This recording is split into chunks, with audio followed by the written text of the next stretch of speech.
उसके ऊपर पैर रख सकता है तो उसका निज धर्म दाहकता है। जब तक अपने निज धर्म दाहकता पर वो आरूढ़ रहेगा तो कोई पैर नहीं रख पाएगा। लेकिन जैसे ही वो अंगार बुझ गया, राख बन गया, तो कोई भी उसको पैर रखेगा उसके ऊपर। तो अपने निज धर्म का पालन करना, यही भगवान गीता जी में कह रहे हैं, स्वधर्मे निधनम श्रेया परधर्मो भयावह। हे अर्जुन, स्वधर्मे निधनम श्रेया, अपने धर्म पर मर जाना ठीक है। तो ये यज्ञदत्त नाम का दीक्षित ब्राह्मण अपने निज धर्म पर आरूढ़ था। लेकिन दुर्भाग्य हुआ, इसके घर में जो बेटा हुआ वो बिल्कुल उल्टा था। वो तो था सात्विक प्रतिष्ठित, लेकिन बेटा ऐसा हुआ द्यूत कर्म रतः भवान। उसके यहाँ जो बेटा हुआ उसका नाम उसने गुण निधि रखा। नाम तो गुण निधि, लेकिन नाम के अनुरूप क्रिया नजर नहीं आई।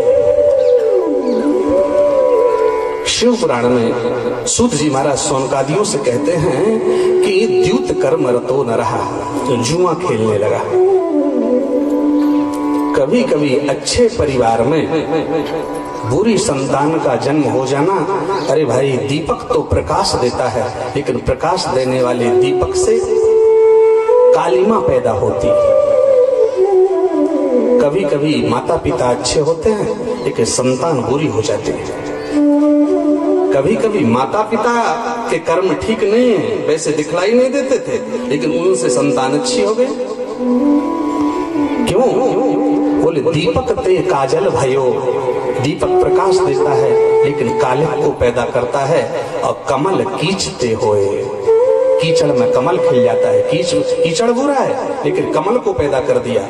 माता पिता अच्छे नहीं लेकिन संतान अच्छी निकल गई। कभी कभी माता पिता अच्छे हैं, संतान बुरी हो गई। ये स्थिति समाज में निर्मित होती रहती है और ये प्रारब्ध है। ये प्रारब्ध है, किस जन्म का प्रारब्ध कब आकर के मिल जावे और वो हमारे जीवन में सुख दुख देता रहता है, कभी बेटा बनकर या परिवार का सदस्य बनकर। ये प्रारब्ध ही है। इसलिए शास्त्रों में कहा सुशीलो मातृ पुण्येन पितृपुण्येन चातुरः। माता के पुण्य से सुशील संतान का जन्म होता है, पिता के पुण्य से चतुर संतान का जन्म होता है। औदार्यम वंश पुण्येन स्वपुण्येन च भाग्यवान। माता के पुण्य से सुशील संतान का जन्म होता है, पिता के पुण्य से चतुर संतान का जन्म होता है, वंश के पुण्य से उदार संतान का जन्म होता है, और खुद के पुण्य से जीवात्मा भाग्यवान होता है। भाग्यवान पिता के पुण्य से नहीं, माँ के पुण्य से नहीं, परिवार के पुण्य से नहीं, अपने निज कर्मों से जीवात्मा भाग्यवान होता है। अच्छा, इससे उल्टा दुश्शील हो जाए तो मातृ दोषेण दुश्शीलो, माँ के दोष से दुश्शील संतान का जन्म होता है। पितृदोषेण मूर्खता, पिता के पाप से मूर्ख संतान का जन्म होता है। कार्पण्य वंश दोषेण स्वयं दोषेण दरिद्रता। डरपोक संतान का जन्म परिवार के पाप के कारण होता है। वंश में यदि पाप होगा तो डरपोक संतान का जन्म होगा। वीर पुत्रों का जन्म नहीं होगा, वीरता लिए हुए संतान का जन्म नहीं होगा। वीरता अभयम सत्य संशुद्धि ज्ञान योग्य व्यवस्थिति, देवी संपदा का सबसे बड़ा लक्षण है वीरता, निडर हो जाना। तो निडर अभय आत्मा अभय हो जाना। ऐसे संतान को पाने के लिए वंश में पुण्य होता रहना चाहिए। वंश के पाप से डरपोक संतान का जन्म होता है और अपने ही पाप से जीवात्मा दरिद्र होता है। दरिद्र यदि कोई है तो उसमें परिवार, माता पिता, किसी का कोई भूमिका नहीं है। दरिद्र है तो अपने निज कर्मों से जीव होता है। तो गुण निधि नाम का बेटा हुआ, लेकिन द्यूत कर्म रतो न रहा, जुआ खेलने लगा। अब सम्मानीय ब्राह्मण है और उसका बेटा जुआ खेले तो क्या स्थिति होगी?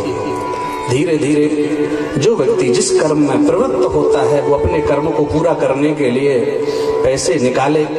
कभी पिताजी ने पूजन करके कमाया हो, उनकी जेब से निकाल लेवे, कभी माँ से ले लेवे, कभी इधर उधर से पैसा एकत्रित करके घर में छुपा हुआ रखा हुआ, वो धीरे धीरे से उसी पैसे से जुआ खेलने लगा। पैसा ना मिले तो सामान बेच दे, पैसा ना मिले तो सामान बेच दे। मैंने ऐसे ऐसे लोग देखे साहब, सरकार 1 रुपए किलो अनाज दे रही है, अनाज लेकर सीधे दुकान में आकर बेचते हैं और उस पैसे से जाकर के शराब पीते हैं। ये दुर्भाग्य है, ये दुर्भाग्य है। 1 रुपए किलो अनाज को 10-15 रुपए किलो में जो भी भाव हो दुकान वाला ले लेता है, तो 1 रुपए में खरीदा और उन्होंने 10 रुपए में बेचा उसको, और उस रुपए को ले जाकर के शराब पी रहे हैं। ये दुर्भाग्य है। कई जन्म तक इसी दशा में जीव पड़ा रहता है।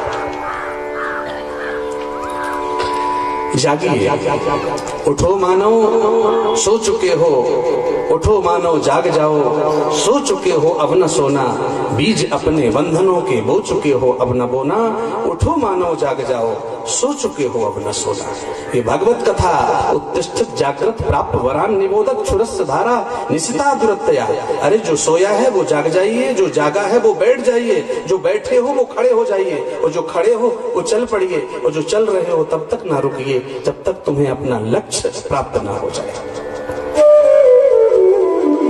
हम आपसे पूछ रहे हैं हमारा मरने के बाद का लक्ष्य क्या है? जीने का लक्ष्य तो ये है कि मैं मकान बना लूं, ये कर दूं, बच्चे के लिए ये करूं, परिवार के लिए ये कर दूं, इनके लिए ये कर दूं, लेकिन मरने के बाद का लक्ष्य क्या है? जिस इंसान ने मरने के बाद के लक्ष्य को तैयार नहीं किया है वो मानो बिना पते का लिफाफा है। पोस्ट ऑफिस में कोई लिफाफा डाल दिया जाए, नीचे कुछ लिखा हो लेकिन उसमें कोई पता ना हो। अब जो लेटर बॉक्स है उसमें वो खोला जाएगा। पहले के जमाने में तो इसी से व्यवहार होता है, पत्राचार। अब तो फोन का युग, मोबाइल का युग आ गया, और वो डाकिया उसको खोले और जिस लिफाफा में कोई किसी का नाम ही ना हो तो कहां जाएगा? बिना पते का लिफाफा वह जीवन है जिसने मरने के बाद के लक्ष्य को निर्धारित न किया हो। वो बिना पते का लिफाफा दर दर फटकेगा, अंत में वो रद्दी में फेंक दिया जाएगा।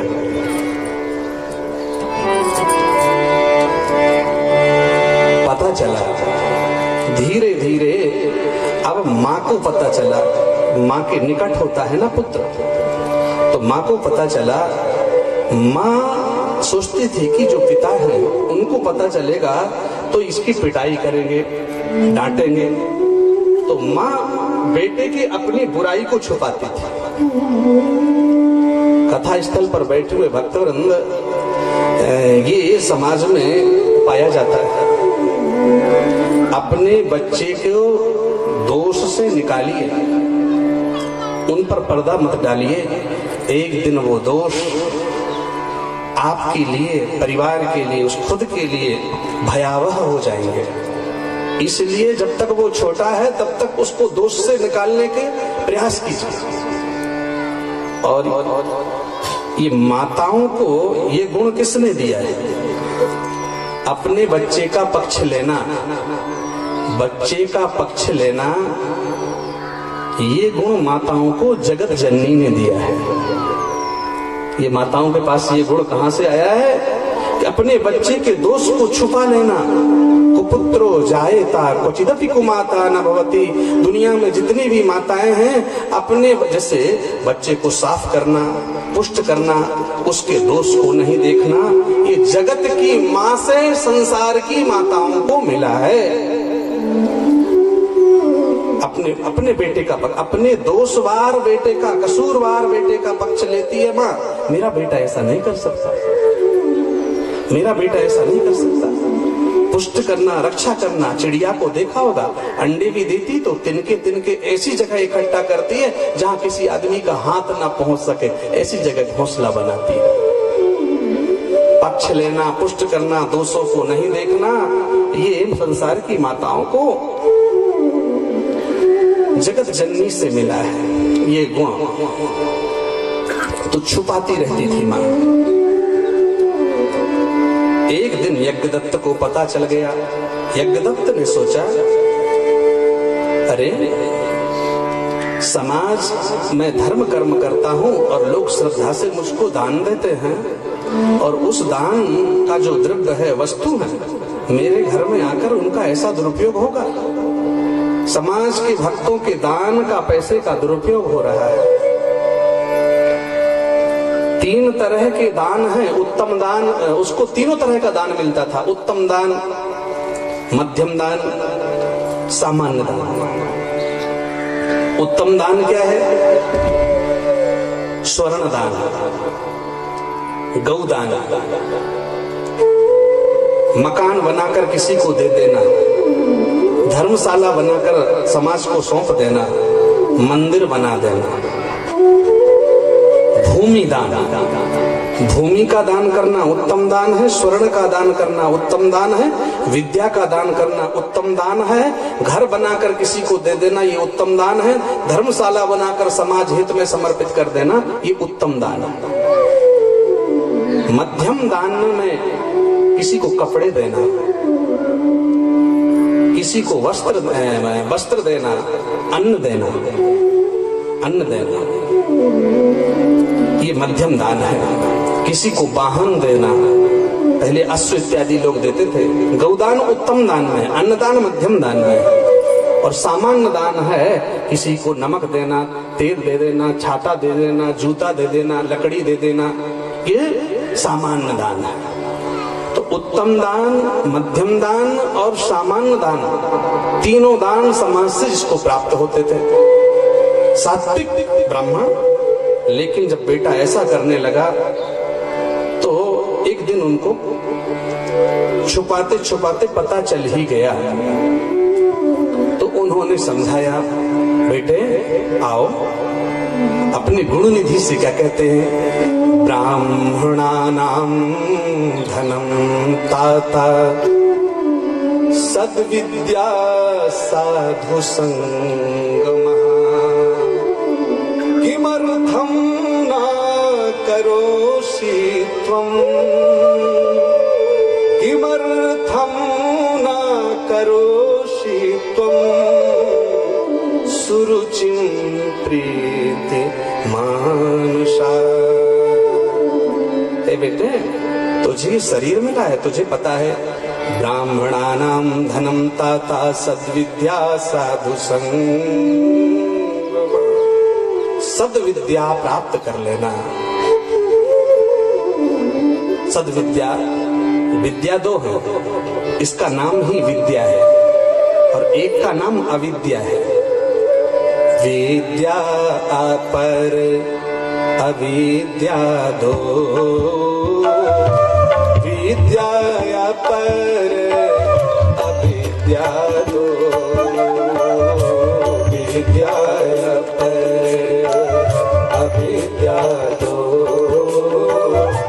विद्या अपर अविद्या दो, विद्या अपर अविद्या दो,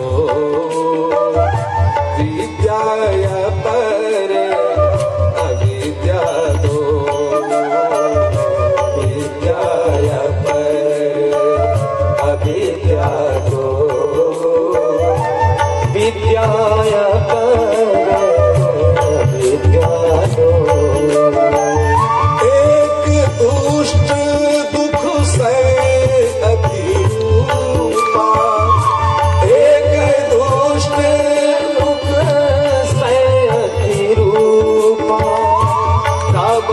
जीव पराभव तावस जीव चावस जीव पराभव चावस जीव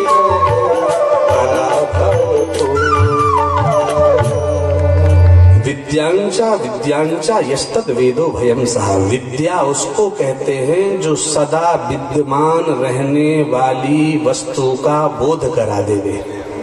नाम ही उसका विद्या है, जो सदा विद्यमान रहे।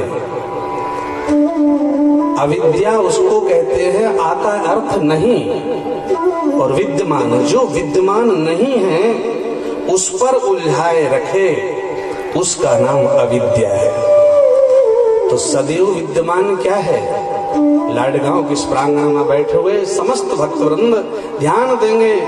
आकाश है, आकाश विद्यमान है, लेकिन आकाश में छाने वाले जो बादल हैं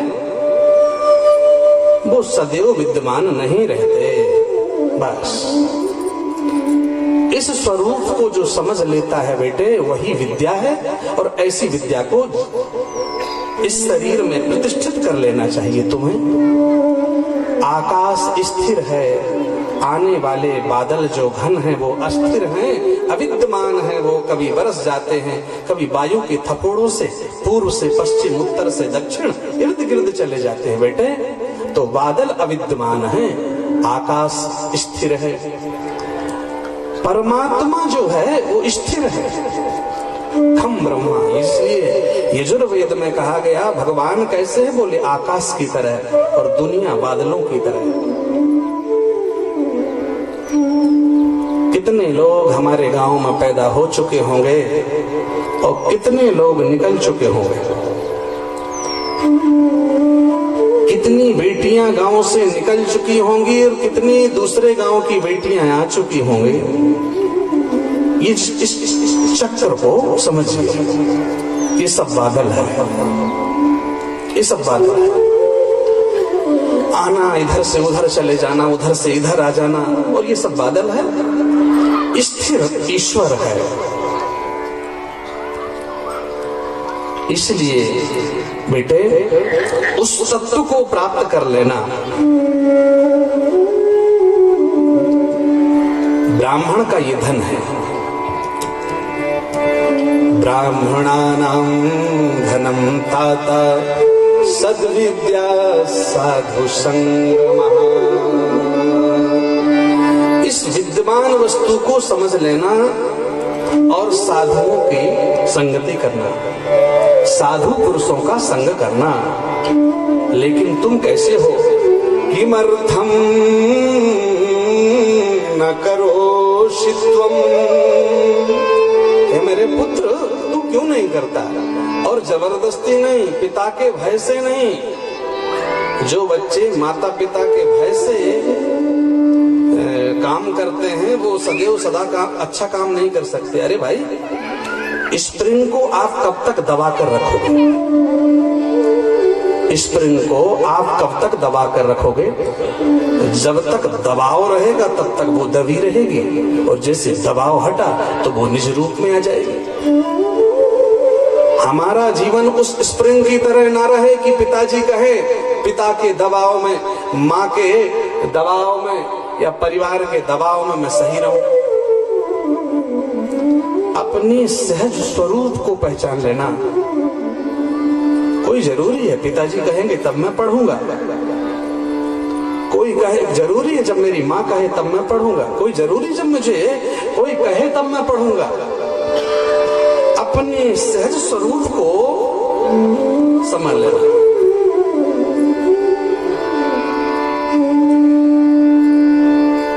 दबाव में वो काम नहीं होगा। इसलिए बेटा, मैं जो कह रहा हूं उसको मेरे दबाव में मत करना। किमर्थम न करोषित्वम सुरुचिं प्रीतिमानसा। अपनी रुचि लेकर करना, प्रसन्न मन से करना बेटे, मेरे दबाव में नहीं। क्या सुंदर बात है। ये शिव पुराण के सिद्धांत को देखिए। पिता कह रहा मेरे दबाव में ठीक नहीं चलना, सहज रूप से चलना, तुम अपने निज रूप को प्राप्त कर लो। पिताजी ने समझाया और क्या कहा, बेटे सुबह से लेकर के अपने जीवन में सदाचार का पालन करो। क्या सुंदर सिद्धांत श्रीमद् शिव महापुराण में वर्णन किया है। सुबह से सदाचार का पालन करना। सुबह से सदाचार का पालन करने का मतलब यह है विस्तर को छोड़ते समय से सदाचार का पालन करना। ये शिव पुराण का सिद्धांत है। आयुर्द्वेष्यम च मरणम च पापम भाग्यम तथैव च व्याधि पुष्टि तथा शक्ति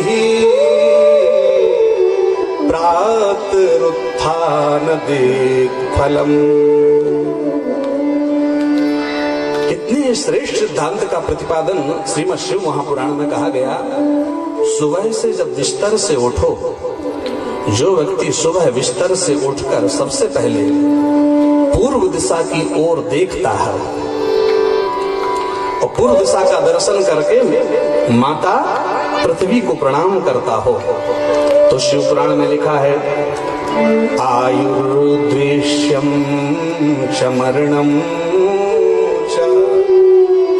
जो मनुष्य सुबह उठ करके पूर्व दिशा की ओर दर्शन करता हो, जहां से भास्कर भगवान निकलते, और माता पृथ्वी को प्रणाम करता हो, तो उस व्यक्ति की आयु की वृद्धि होती है। जितनी आयु निर्धारित है उतनी आयु भर इस दुनिया में जीवित रहेगा वो।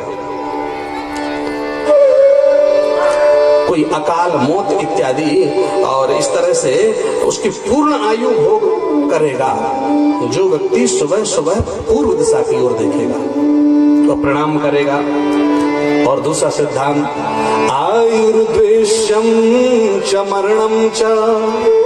सुबह उठ करके यदि आग्नेय कोण को देखेगा, आग्नेय कोण पूर्व और दक्षिण का जो कोना है आग्नेय कोण, सुबह सुबह उठ करके यदि आग्नेय कोण का कोई दर्शन करता है तो उससे द्वेष बढ़ेगा।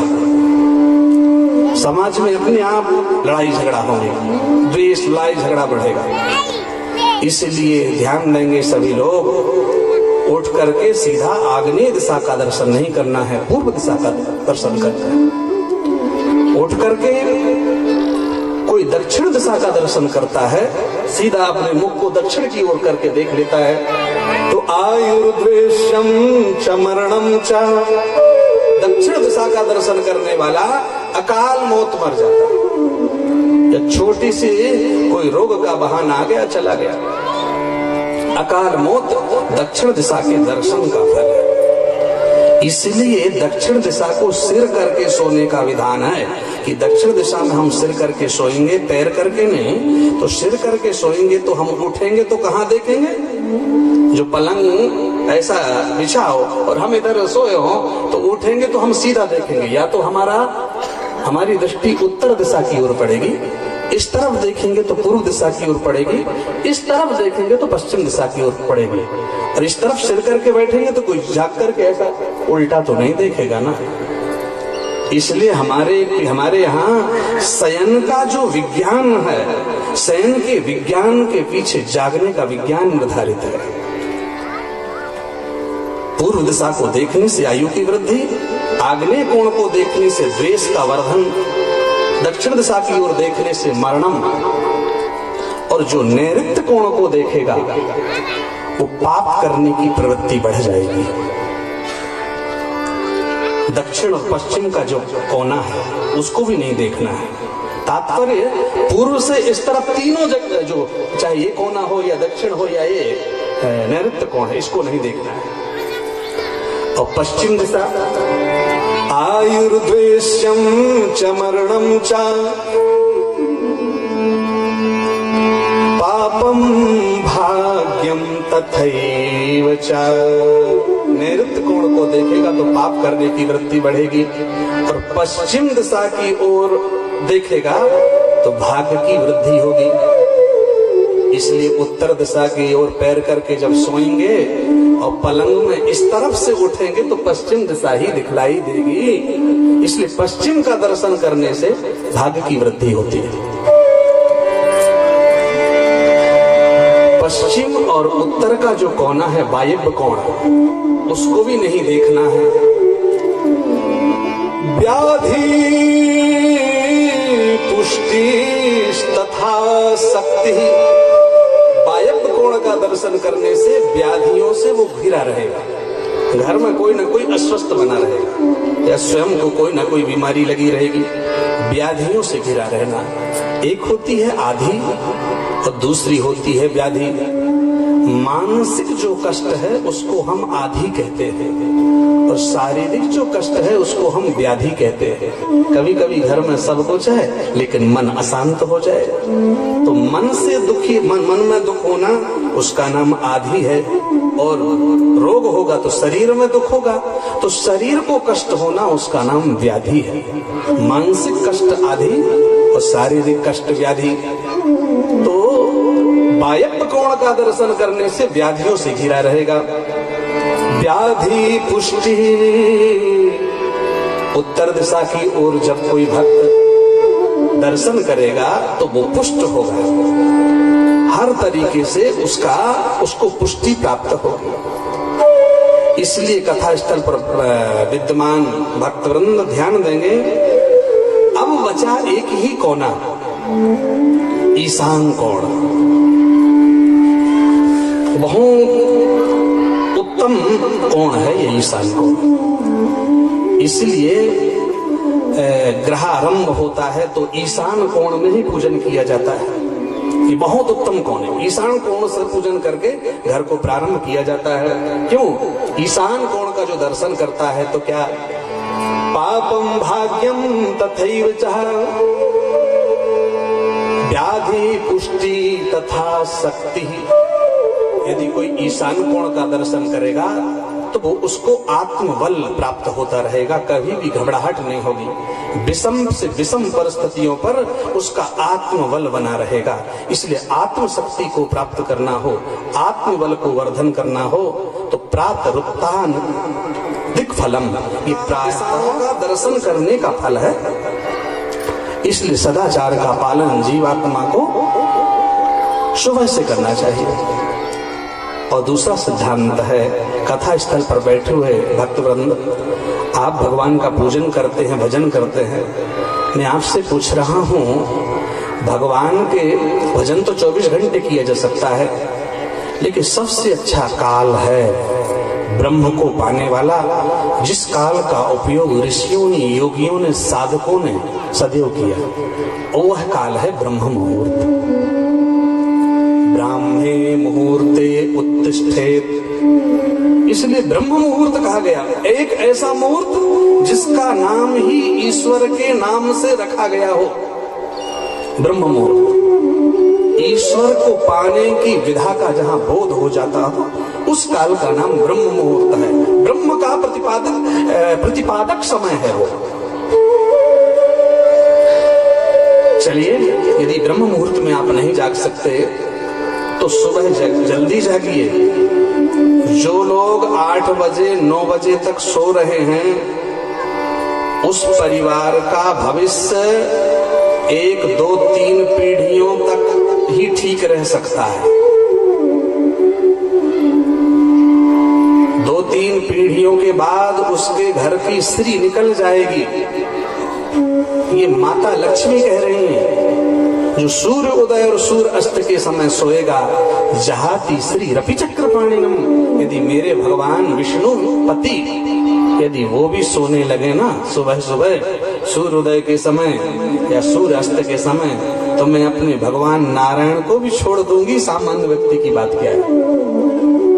इसलिए जो 8 बजे दिन तक 9 बजे दिन तक बिना, ठीक है, कोई क्रिया हो, कोई काम हो, उससे विलंब हो गया हो तो अलग बात है। विलंब से सोएंगे तो विलंब से जागना होगा, लेकिन अकारण जागना और अकारण सोते रहना, देर से सोना और देर तक जागना, ये 2-3 पीढ़ियों के अंदर दुर्भाग्य को आमंत्रित करना है। इसलिए कथा स्थल पर बैठे हुए भक्तवृंद ध्यान से सुनिए। अच्छा, सुबह सुबह आप पूजन करके देखिए। 6 बजे, 7 बजे, 8 बजे, 9 बजे, 10 बजे पूजन करके देखिए, और वही पूजन आप 12 बजे दिन में करके देखिए, और वही पूजन आप 2 बजे दिन में करके देखिए। तीनों में आपको आनंद कब आएगा ज्यादा? खुद करके देखिएगा। स्नान करके जो आनंद सुबह सुबह पूजन में आएगा, और 8, 9, 10 बजे तक जो 2-3 घड़ियां हैं सूर्य उदय के बाद की, यहाँ तक जो आनंद आएगा, जैसे समय बढ़ते जाएगा तो पूजन का आनंद भी घटते जाएगा।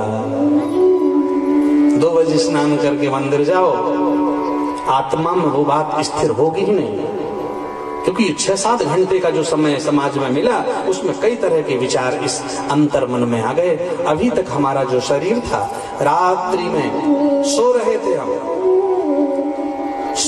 हम किसमें सो रहे थे? बोले भगवान की करुणा की गोद में सो रहे थे। अरे भाई, चाहे पलंग हो या जमीन हो, कहाँ सो रहे हो आप? सच तो ये है, उस जगत जननी की गोद में सो रहे हो आप। या देवी सर्वभूतेषु निद्रारूपेण संस्थिता, नमस्तस्यै नमस्तस्यै नमस्तस्यै नमो नमः। जो निद्रा है वो हमारी माँ है। जब हम सो जाते हैं तो मैं आपसे पूछ रहा हूं, सोना क्या है? सोने के बाद ना तो आप स्त्री हो, ना सोने के बाद आप पुरुष हो, ना सोने के बाद आप ब्राह्मण हो, ना क्षत्रिय हो, ना वैश्य हो, ना शूद्र हो। सोने के बाद ना आप बच्चे हो, ना आप जवान हो, ना आप बुढ़े हो। सोने के बाद ना आप सुंदर हो, ना असुंदर हो। सोने के बाद ना आप धनवान हो, ना निर्धन हो। सोने के बाद आप सीधे भगवान की करुणा की गोद में हो। मैं आपसे पूछ रहा हूं, सोते हुए आप अपने को क्या मानते हो? स्त्री मानते हो, पुरुष मानते हो, बालक मानते हो, जवान मानते हो, बुढ़ा मानते हो, झोपड़ी में रहने वाले मानते हो, या महलों का वासिंदा मानते हो? आप सोने के बाद सीधा भगवान की गोद में पहुंच जाते हो। उस समय ना मैं स्त्री रहता हूं, ना पुरुष, ना मैं बालक, कुछ भी नहीं। वो भगवान की करुणा है। उस करुणा ने 6 घंटे की उस नींद ने, भगवान की उस करुणा की गोद ने मुझे इतना आत्मबल दे दिया, उसके बल से फिर मैं 18 घंटे इस दुनिया में काम करता हूं। हर व्यक्ति 24 घंटे में इस दुनिया से परम वैराग्य ले लेता है, और सब कुछ किसी को दे दिया जाए, लेकिन सोना छीन लिया जाए तो पागल हो जाएगा वो, उन्मत्त हो जाएगा वो। तो 24 घंटे हम इस दुनिया में रहते हैं, लेकिन हमारा भगवान 6-7 घंटे के लिए हमारे अंदर की दुनिया को निकाल देता है, केवल अपने करुणा की गोद में रखता है। इसलिए इस वृत्ति को समझते हुए सुबह ज्यादा मन लगेगा, थोड़ा और समय हुआ थोड़ा कम मन लगेगा, और 1-2 बजे जब जैसे समय बढ़ेगा तो मन और कम लगेगा। इसलिए भगवत आराधना का जो काल है वो सुबह है। इसलिए हे बेटे, किमर्थम न करो सित्वम सुरुचिम प्रीत मानसा, हे बेटे तुम इस कार्य को क्यों नहीं करते हो? यज्ञदत्त नाम के इस दीक्षित ब्राह्मण ने अपने पुत्र को समझाया। अब समझाया, सुन लिया पुत्र ने। अब प्रवृत्ति जो आसक्ति है वो बड़ी कठिन है, आसक्ति बहुत कठिन है। कथा स्थल पर विद्यमान भक्तवृंद अब उसको तो जुए में आसक्ति हो चुकी थी, और मैंने देखा है जो ज्यादा जुआ खेलने की आदत होती है तो वो ऐसा दिन चुनते हैं जिस दिन सुरक्षित हो। तो मैंने देखा कुछ लोग जो जुआ खेलते वो दीपावली की रात्रि देखते हैं। दीपावली की रात्रि क्यों? कोई पुलिस वाले आएंगे नहीं, वो सब अपने त्योहार में व्यस्त रहेंगे, तो हमें कोई रोक नहीं सकता। जो इतनी परम पावन रात्रियां हैं, जिनको हम सिद्ध रात्रि कहते हैं, जो सिद्ध रात्रियां हैं, महाशिवरात्रि, कृष्ण जन्म की रात्रि, ये दीपावली की रात्रि है। हमने अपने वृंदावन में देखा है, वृंदावन में जो वैष्णव भक्त हैं उस दिन पूरी रात्रि में गोपाल सहस्त्र नाम का पाठ कराते हैं। विद्यार्थी जीवन में हमारे गुरुजी ने हमसे भी कराया, बेटे पूरी रात्रि जाकर गोपाल सहस्त्र नाम का पाठ करो। ये सिद्ध रात्रि है, पूरी रात्रि जागो, सोना नहीं। इस एक रात्रि की साधना तुमको बहुत पुष्ट करेगी। हमारे गुरुजनों ने कई दीपावली की रात्रियों को सोने नहीं दिया, जागो और साधना करो। तो ये साहब जो श्रेष्ठ समय, उस समय को आदमी वैसे ही नष्ट कर रहा है। जागो जागो, आसक्ति उस कर्म से हटो। एक ही घर है, पिता की वृत्ति अलग है और बेटे की वृत्ति अलग है, और यही सिद्धांत है। लाडगांव के इस प्रांगण में बैठे हुए भक्तवृंद, हमारे घर में 5-7 सदस्य हैं, कोई कुछ सोच रहा है, कोई कुछ कर रहा है। क्यों? बोले परिवार एक है, कुल एक है, लेकिन काम अलग अलग है। अरे भाई, किसी संत ने एक उदाहरण दिया, जैसे दूध के कुल में दही होता है, दूध के कुल में घी होता है, दूध के कुल में ही माखन होता है, और दूध के कुल से ही मट्ठा तैयार होता है। कुल एक है ना, दूध, उससे दही बना, दधी मंथन हुआ, माखन बना, माखन से घृत बना, अवशिष्ट भाग जो है उसका वो छाछ बन गया। कुल एक है, लेकिन सबकी कीमत अलग अलग है। छाछ कितने रुपए लीटर बिकता है? छाछ की कीमत क्या है? दूध की कीमत क्या है?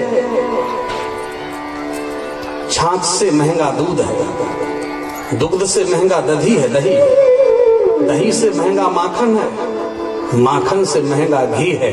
यद्यपि एक ही कुल है, लेकिन सबकी कीमत विलग विलग है। एक ही परिवार में चित्त वृत्तियां अलग अलग है। नहीं माना, एक दिन किसी ने स्वर्ण दान दिया, यज्ञदत्त दीक्षित ब्राह्मण को, बहुत सम्माननीय ब्राह्मण, स्वर्ण दान दिया। अंगुलीयक रत्नानी, स्वर्ण दान में अंगूठी दान दिया। लाकर के उन्होंने अपनी धर्मपत्नी को दिया। ये उत्तम दान मुझे प्राप्त हुआ है, किसी वैष्णव ने मुझे दान किया है, देवी इसको रखो, बड़ी श्रद्धा का दान है, इसको रखो। ब्राह्मणी ने रख लिया, अपने बेटे के दोषों को छुपाती रही। एक बार पिता ने समझाया। अब वो दिन भर अपनी क्रिया में व्यस्त रहते थे, समाज में प्रतिष्ठित होने के कारण व्यस्तता अधिक। अब माँ अकेले, और माँ से झूठ बोल बोल करके पुत्र अपनी क्रियाओं में संलग्न था। एक दिन जब उसे कुछ नहीं मिला तो जुआ खेलने के लिए अंगूठी ही लेकर के निकल गया, और जुआ खेलते रहा। अंगूठी वो दाव पर लगा दिया, वो अंगूठी भी हार गया। और माँ को क्या पता कि रखी हुई अंगूठी को किसी ने ले लिया। शिव पुराण का सिद्धांत है। अब जिसने जीता उसने एक दिन अपने हाथ की अंगुली में पहना, और पहने हुए चला आया। उन्हीं यज्ञदत्त दीक्षित ब्राह्मण के पास प्रणाम किया और कहा, गुरुदेव ज्योतिष शास्त्र में हस्तरेखा भी देखी जाती है क्या? तो बोले हाँ बेटे देखी जाती है। तो गुरुदेव थोड़ा देखिए। तो कहा बेटे ये तो सब बदलता रहता है, देखने के लिए जैसे कहा तो उसकी उंगली पर जब दृष्टिपात किया तो वही अंगूठी नजर आई जो अंगूठी उनको दान पर प्राप्त हुई थी। पूछा कि बेटे ये जो अंगूठी तुमको कहाँ से प्राप्त हुई? तो उन्होंने अपने गुरु के समक्ष स्पष्ट बोला, साफ बोला कि गुरुदेव मैंने जीता है। किसमें जीता हूँ? जुए पर जीता हूँ मैं। किससे जीता हूँ?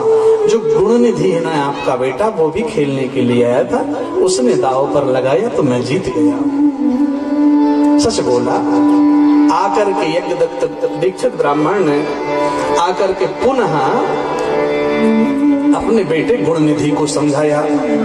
बेटे, जो आत्मा इन कर्मों में संलग्न हो जाती है, दुनिया में उसको कोई बचा नहीं सकता। इसमें ये कितना सुंदर सिद्धांत शिव पुराण का है। मृगया मध्य पे शून्य चौर्य कर्म उदार धी सवारदार व्यसनई कोत्र नखंडिता। जो मनुष्य इन क्रियाओं में जुड़ जाता है बेटे, उसके पतन को रोकना कठिन हो जाता है। क्या? मृगया, शिकार खेलना, जीवों को मारना, ये क्षत्रियों का धर्म था, लेकिन ये उत्तम धर्म नहीं। पहले लोग शिकार करते थे और मृगया खेलने के लिए राजागण जाते थे, लेकिन ये क्षत्रिय का धर्म है, लेकिन उत्तम धर्म नहीं है शिकार करना। तो इससे दूर होना, जब वैष्णव धर्म प्रतिष्ठित हो जाता है तो ये शिकार खेलने वाला, जीवों को मारने वाली वृत्ति नष्ट होने लगती, फिर उसको हर जगह भगवान दिखने लगते। इसलिए शिव पुराण में क्या कहा गया? लोग कहते हैं मूर्ति पूजन की आवश्यकता क्या है? जब भगवान हर जगह हैं तो मूर्ति की पूजा करने की आवश्यकता क्या है? हाँ, बहुत सारे लोगों के मन में ऐसा प्रश्न उठता होगा, लेकिन मेरे भाई बहन ध्यान दीजिए, विवेकानंद जी के गुरुदेव रामकृष्ण परमहंस मूर्ति के पुजारी थे। कलकत्ता की काली, जिनको मां दर्शन देती थी, काली कलकत्ता की प्रसिद्ध है। रामकृष्ण मठ कलकत्ता में है।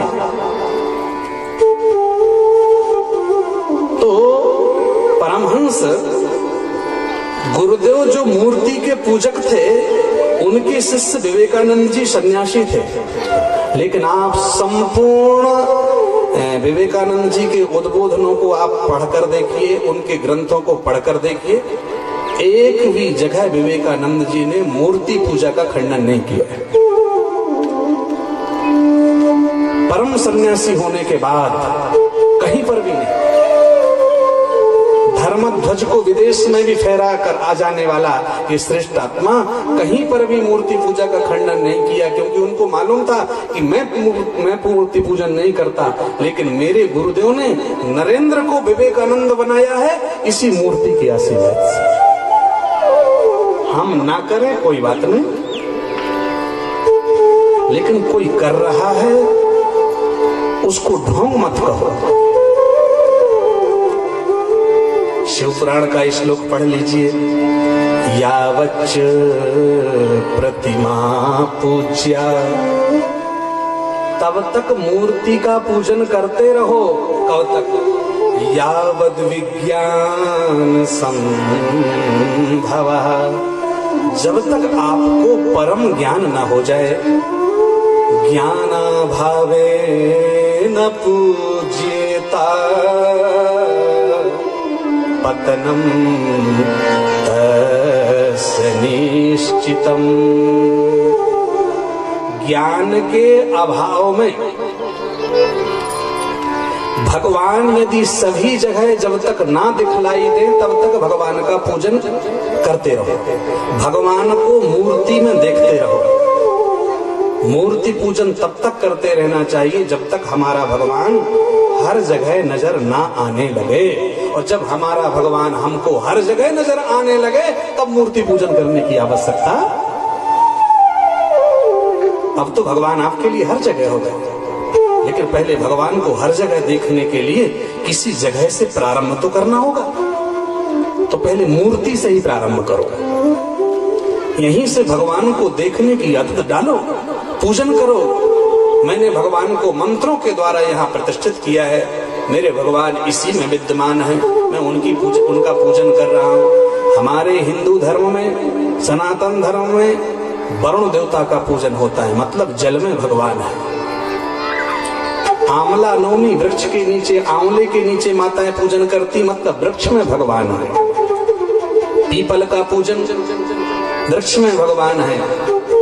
तुलसी के पौधे के नीचे पूजन, उसमें भगवान है। नाग पंचमी को नाग का पूजन, मतलब ऐसे विशेले विशेले जीव में भी भगवान है। दिवाली में, गोवर्धन पूजा में बैलों का पूजन, पशुओं में भगवान है। दूल्हा घोड़े में चढ़ा हुआ आ रहा है, माताएं आगवानी करने के लिए जा रहे हैं। जो पशु को तिलक किया जाता है, अश्व को तिलक किया जाता है, मतलब ये हर जगह भगवान को देखना, नदियों में देखना, पशुओं में देखना, सब जगह देखना सीखो। इसलिए हिंदू धर्म में जल का पूजन, नाग का पूजन, वृक्षों का पूजन, सभी का पूजन किया जाता है। मतलब भगवान को देखने की आदत डालो। हमारा भगवान हर जगह है। शिव पुराण में कहा गया, यावच्च प्रतिमा पूज्या यावत् विज्ञान संभवा, ज्ञानाभावेन पूज्येत पतनम तस्य निश्चितम। ज्ञान हुआ नहीं है और मूर्ति पूजन छोड़ दिया तो पतन हो जाएगा। उतने बड़े ज्ञानी आप नहीं बने हो और पहले ही मूर्ति का पूजन छोड़ दिया। इसलिए मूर्ति का पूजन करते रहो।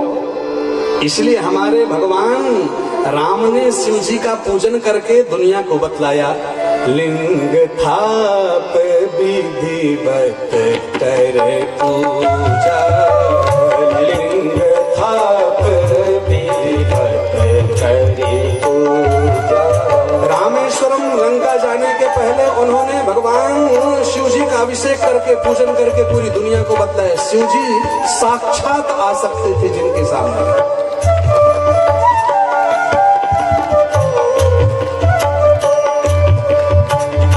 लिंग थाप विधिवत कर पूजा, लिंग थाप विधिवत कर पूजा।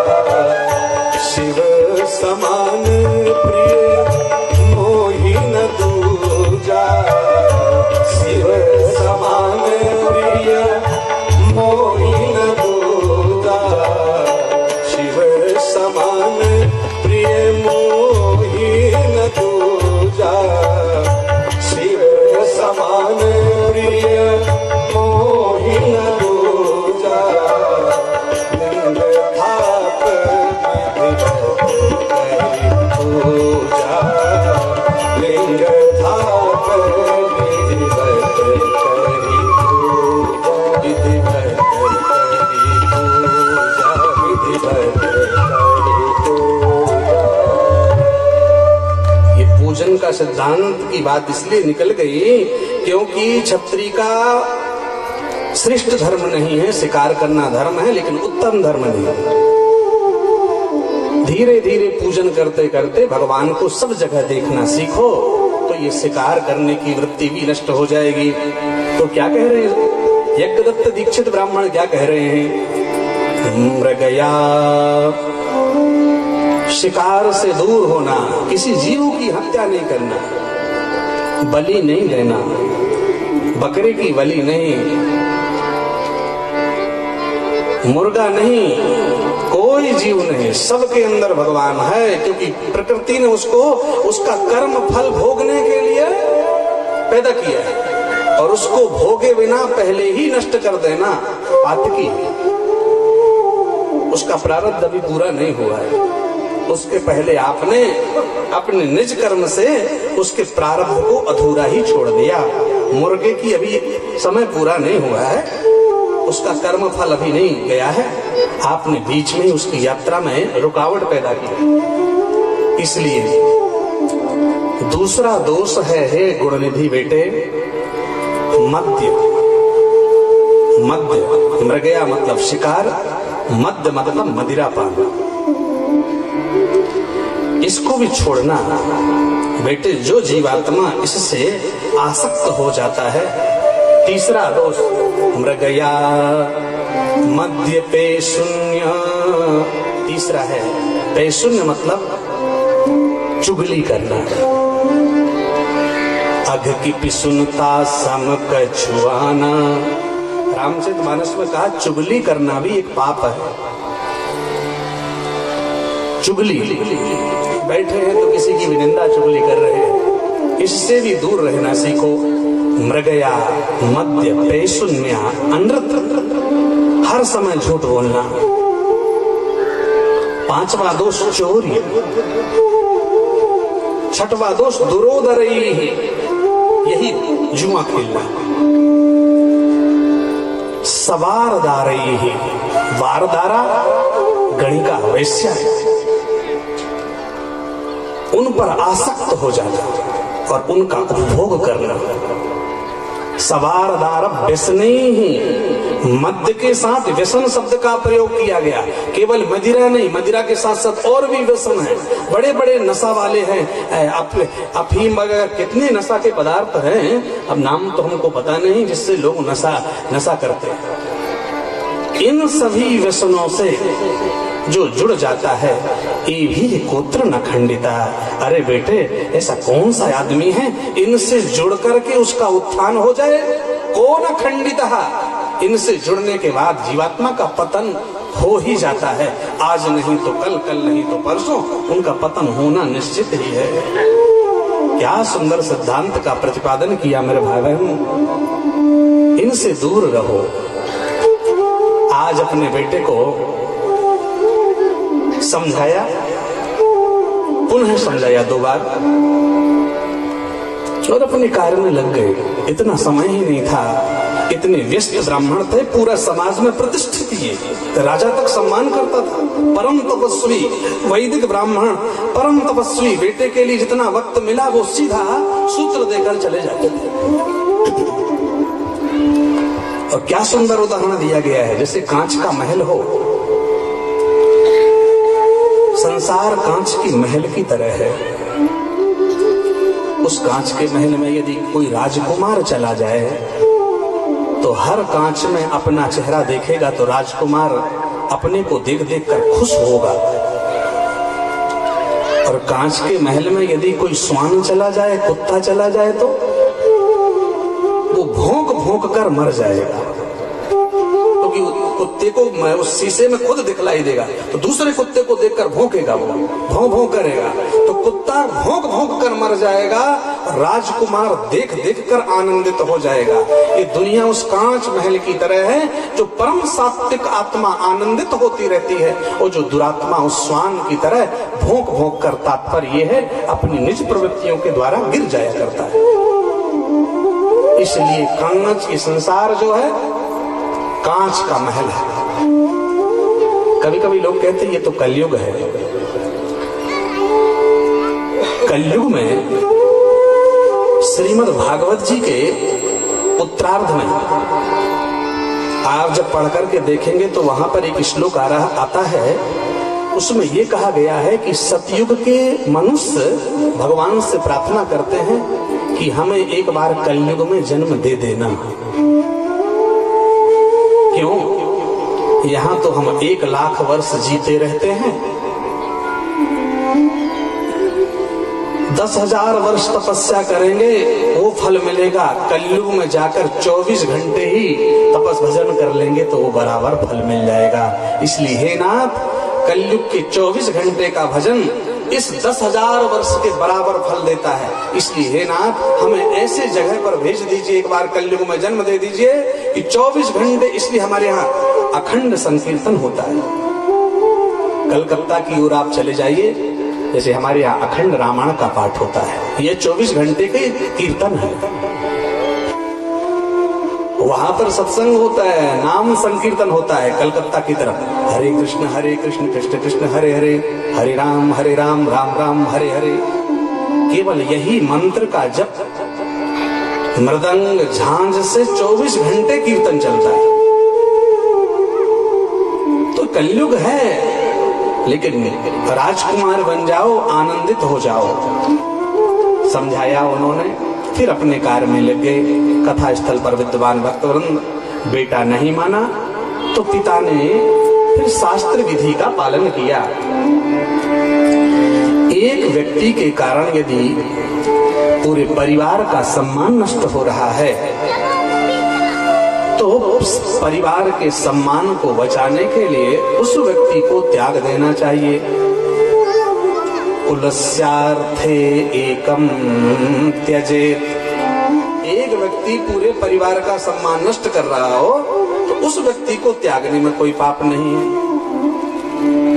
एक घर से पूरे गांव का सम्मान तो उस घर के व्यक्तियों को व्यवस्थित दूसरी जगह पहुंचा देने में कोई पाप नहीं है। एक गांव से जिले का सम्मान नष्ट हो रहा हो, एक जिले से पूरे प्रदेश का सम्मान नष्ट हो रहा हो तो शास्त्र कहता है बड़ी वस्तु को बचाने के लिए छोटी वस्तु को अस्त व्यस्त करने में कोई पाप नहीं है। इसलिए अपने घर के सम्मान को बचाने के लिए बेटे को घर से निकाल दिया। जाओ। और जब घर से गुणनिधि से कहा कि चले जाओ, सच्चा त्याग कबीर का जो मन से दे उतार। मन से त्याग देना सच्चा त्याग है। जाओ जाओ, अब तुम पुत्र रहने योग्य ही नहीं रहे हो, जाओ। सिद्धांत है मनस्येकम वचस्येकम कर्मण्येकम महात्मनाम। श्रेष्ठ आत्माएं जो एक बार बोल देती हैं वो करती हैं। त्याग दिया तो त्याग दिया। अब गुण निधि निकल गया। अब मन ही मन सोचने लगा कि अब मेरे पिता ने मुझे घर से निकाल दिया, अब मैं क्या करूं। मैंने पढ़ाई भी विधि पूर्वक नहीं किया, मंत्रोच्चारण नहीं किया, सही समय पर स्नान नहीं किया, गायत्री जप नहीं किया, कुछ नहीं किया। अब मेरा जीवन कैसे निकलेगा। देखिए यहाँ से भगवान शंकर इस जीव को कहां पर पहुंचाते। देखिए ये आशुतोष प्रभु की लीला। क्या करूं, कहां जाऊं। घर से तो निकाल दिया है, अब मेरी सहायता कौन करे। क्यों। विद्या मित्रम प्रवासेषु भार्या मित्रम गृहेषु च। घर से बाहर निकलने के बाद हमारा सच्चा मित्र कौन है। महाभारत में वेदव्यास भगवान कहते हैं घर से निकलने के बाद हमारा सच्चा मित्र हमारी विद्या है, हमारी कला है। आपके पास कोई कला हो, अपनी कोई विशिष्ट विद्या हो, 1 रुपए भी हाथ में ना हो, घर से निकल जाइए, लेकिन अपनी कला के बल से आप पुनः व्यवस्थित हो सकते हैं। अपनी विद्या के बल से पुनः अपने जीवन को विधि पूर्वक संचालित कर सकते हैं। इसलिए घर से निकलने के बाद का मित्र हमारी विद्या है। इसलिए अपने बच्चों को पढ़ाइए लिखाइए। पढ़ाई लिखाई का मकसद नौकर बनाना नहीं है कि आजकल नौकरी नहीं मिल रही तो क्या पढ़ाएंगे लिखाएंगे। कुछ लोग ऐसी भाषा बोलते हैं, बड़ा अटपटा लगता है। नौकरी मिलना नहीं है तो क्या पढ़ाना लिखाना है। इसका मतलब पढ़ाई लिखाई का उद्देश्य नौकर बनाना है। क्या नौकर बनाने के लिए आप पढ़ा रहे थे। पढ़ाई लिखाई का उद्देश्य है विधि पूर्वक अपने जीवन को संचालित करना। नौकरी लग जाए, समाज सेवा का अवसर मिल जाए प्रारब्ध से, ठीक है। ना मिले तो आपने पढ़ाई लिखाई की है, जिस काम को करोगे अच्छे से करोगे।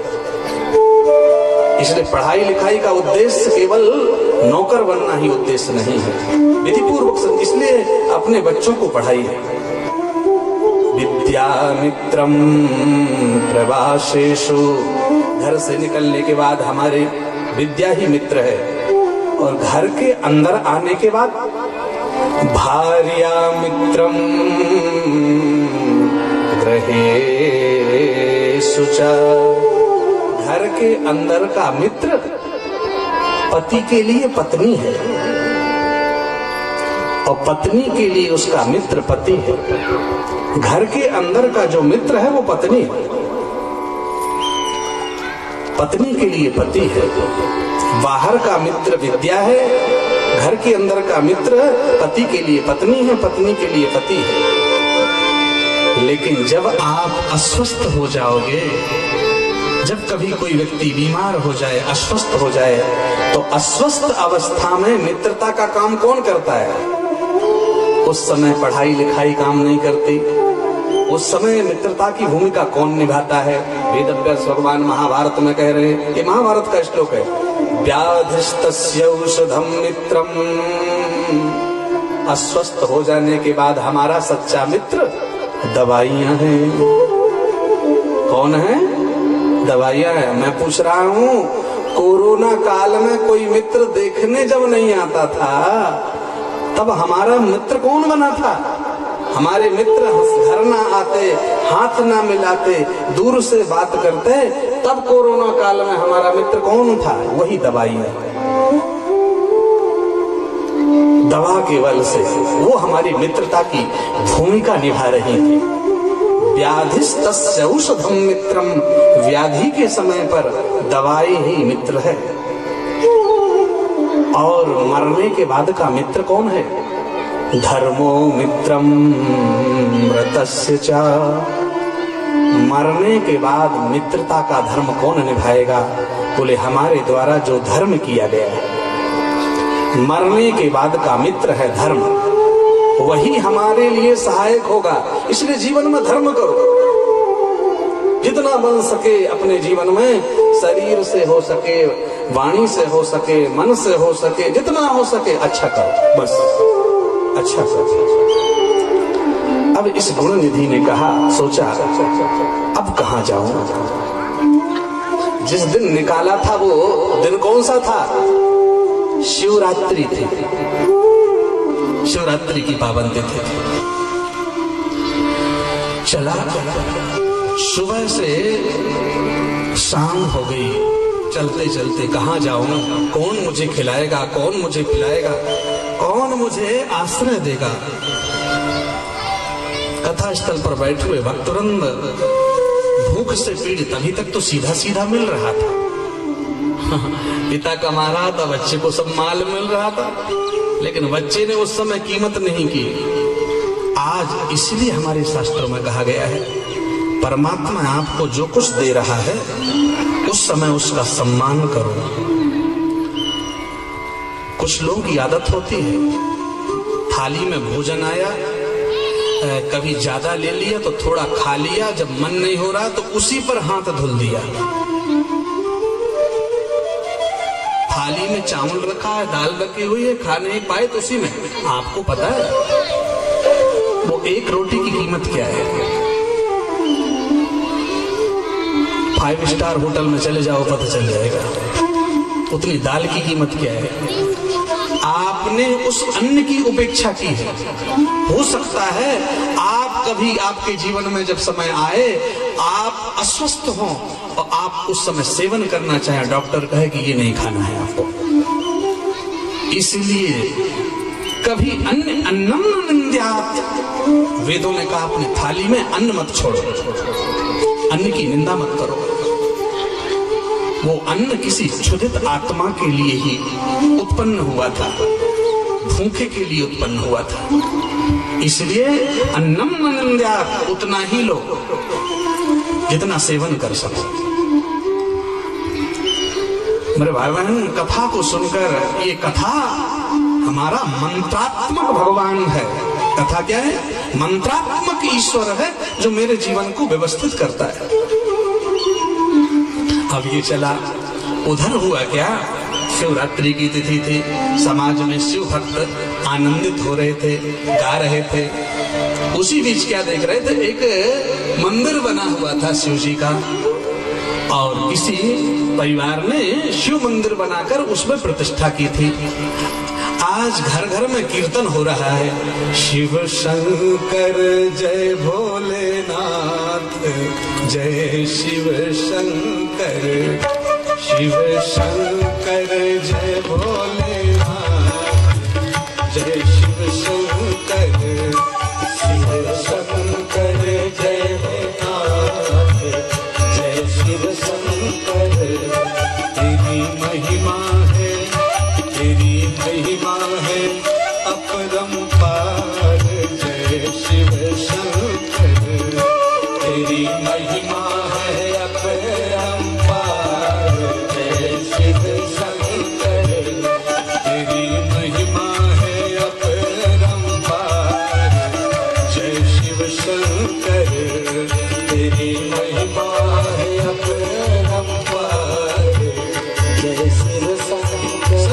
ताली बजाते हुए भाव और श्रद्धा से।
बोलिए उमापति महादेव की नमः पार्वती पतये हर हर महादेव।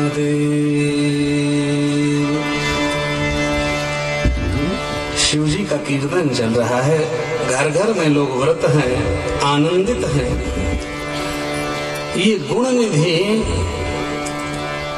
टुकड़े में जीवन जी रहा था। देखिए, दो तरह का जीवन समाज में जीते हैं लोग। एक जीवन है टुकड़े में जीना और दूसरा जीवन है समग्रता में जीना। टुकड़े में जीना और समग्रता में जीना, दोनों में भेद क्या है? बोले, टुकड़े में जो मनुष्य जीवन जीता है वो क्या सोचता है, अरे अभी तो हम बच्चे हैं, खेलने कूदने का समय है, मौज मस्ती का समय, इसलिए मन का कर ही लें, ये वक्त बार बार कहाँ मिलेगा। तो जो बाल्यावस्था में खेल कूदने में ही समय व्यतीत कर देते हैं, उनको अपनी युवावस्था और अपनी वृद्धावस्था नजर नहीं आती। पहले बचपन जी लिया, बचपन में खेल कूदने में निकाल दिया, और जब जवानी आई तो बुढ़ापे में भजन कर लेंगे, जवानी में मौज मस्ती करेंगे, भजन तो बुढ़ापे में कर लेंगे। तो जब बचपन जिया तो केवल बचपन ही जिया, भविष्य का ध्यान न रखा। और जब जवानी जिए तो बुढ़ापे का ध्यान न रखा, केवल जवानी ही जीते रहे। और जब बुढ़ापा आया तो फिर कुछ करने योग्य नहीं रहे। इसलिए कथा स्थल पर बैठे हुए भक्तवृंद ध्यान से सुनिए, समग्रता में जीना। समग्रता में जीने का मतलब है आप प्रतिदिन भोजन करते हो और जिस अन्न का आप सेवन करते हो। हमारा भारत कृषि प्रधान क्षेत्र है और ऋषि प्रधान है। कृषि संस्कृति और ऋषि संस्कृति दोनों इसके स्तंभ हैं इस देश का, कृषि संस्कृति और ऋषि संस्कृति। तो आप कृषि संस्कृति का उदाहरण है, इसलिए विधिपूर्वक समझ पाएंगे। जिस अन्न का मैं, जिस गेहूं की मैं रोटी खाकर आया हूं, आटे की रोटी खाकर आया हूं, जिस अन्न का मैं सेवन करता हूं, वो अन्न जमीन में 4 माह 3 माह जो भी उसकी उम्र है, कौन से बीज की कितनी उम्र है, ये भी हमारे पुराणों में लिखा हुआ है। किस बीज की कितनी उम्र है, कितने दिनों में पक जाएगा, ये पुराणों में लिखा हुआ है। अग्नि पुराण उठा करके देखिए, स्कंद पुराण उठा करके देखिए, ये अन्न विधाता ने उत्पन्न किया, इसकी पकने की उम्र इतनी होगी, ये अन्न इतनी जल्दी पक जाएगा, इसका इतना समय लगेगा, उसकी अवधि निश्चित, सब कुछ ये सनातन वाङ्मय में भरा हुआ है। यही हमको गर्व है कि हमारे पास इतने वेद शास्त्र हैं। मैं आपको बतला रहा हूं साहब, जीवन के 25 वर्ष हो गए अध्ययन करते हुए, समझते हुए, लेकिन 25 वर्षों में भी अभी 18 पुराण खोलने का सौभाग्य नहीं मिला है हमको। केवल 6-7 पुराण ही अभी तक पढ़ पाए। 25 वर्ष के अध्ययन काल, तो 18 पुराण के लिए कितना समय लगेगा, और फिर उसको समझकर उसकी व्याख्या करने में कितना काल हो जाएगा। तब तक तो चलती की विरिया हो जाएगी। हाँ, यदि उतनी आयु रही भी तो चलती की विरिया हो जाएगी। तो कहने का मतलब ये, कथा स्थल पर विद्यमान भक्तवृंद थोड़ा ध्यान दीजिएगा। जिस अन्न को मैं सेवन करके आया हूं, वो 4 माह वो गेहूं का पौधा क्या क्या सहन करता है।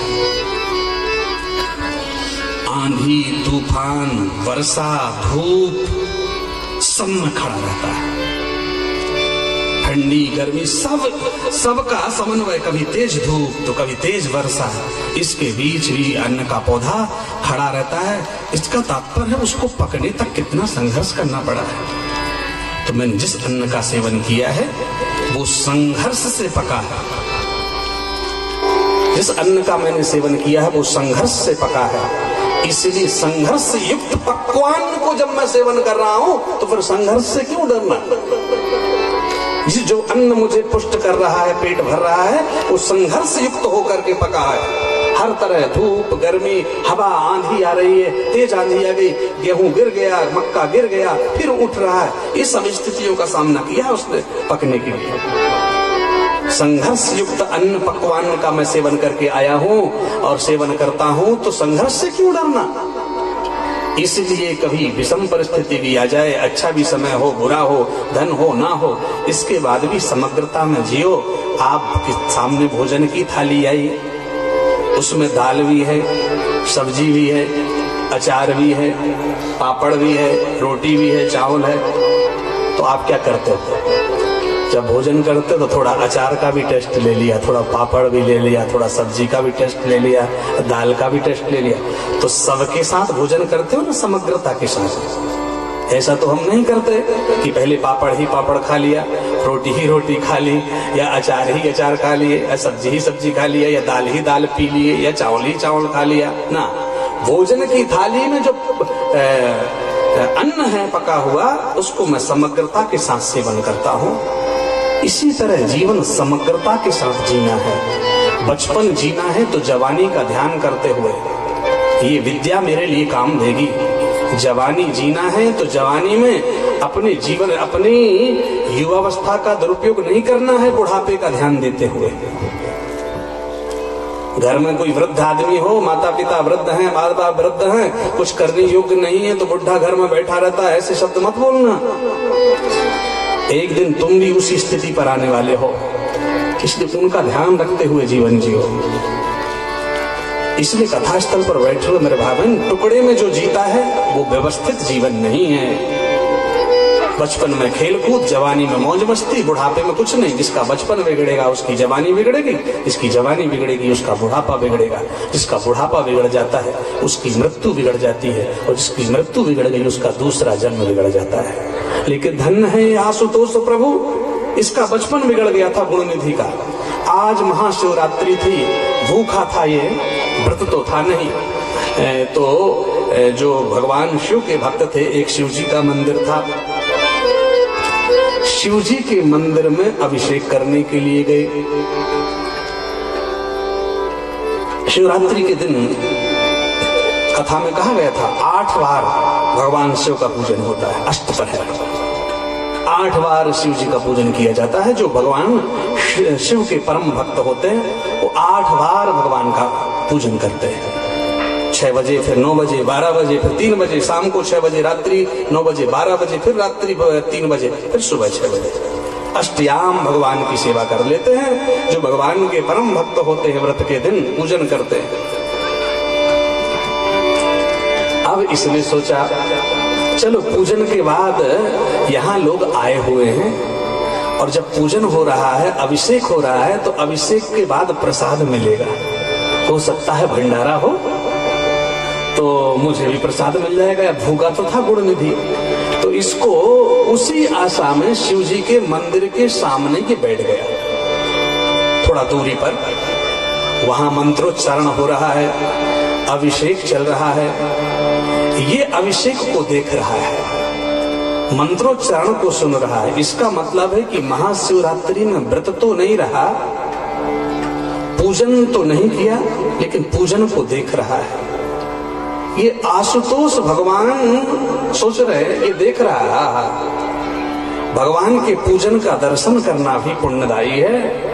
कथा स्थल पर विद्यमान भक्तवृंद, अब उन्होंने भंडारे की स्थिति तो रही नहीं, अब जब तक व्रत पूरा होगा नहीं, तो रात्रि में अभिषेक किया, और अभिषेक करके मंदिर के बाहर जो जगह थी, बोले आज यही विश्राम करेंगे। तो वो जो परिवार था, अभिषेक करते करते रात्रि में वहां सो गया सामने। अब इसने सोचा ऐसे तो प्रसाद नहीं बटा, लेकिन शिव जी में प्रसाद चढ़ा हुआ है, तो अब मैं इसकी चोरी करूंगा, भूख लगी हुई है। तो क्षुधा के कारण उसको निद्रा भी नहीं आई। निद्राम न ले भिरे, निद्रा भी दूर है क्योंकि पेट भरा नहीं है। अब कथा स्थल पर बैठे हुए भक्तवृंद देखा कि सब सो गए हैं और कुछ चढ़ा हुआ है भगवान को, सब पकवान चढ़ा हुआ है। तो ये गया, सोए हुए व्यक्तियों के बीच बीच पैर रखकर शिवलिंग के निकट पहुंच गया। क्या देख रहा है? अरे मैं यहाँ तो बहुत सारा मिष्ठान चढ़ा है, फल चढ़े हुए, इनको लेकर के मैं जाऊंगा। लेकिन सोचा मैं उठाऊंगा, तब तक दीपक पर नजर गई, और जब दीपक पर नजर गई तो क्या देखा, ये दीपक का जो घृत है ये बिल्कुल समाप्त होने वाला है, दीपक बुझने वाला है। तो किया क्या, दीपम मंद प्रभम दृष्ट्वा पक्वान्नम वीक्षणाय च।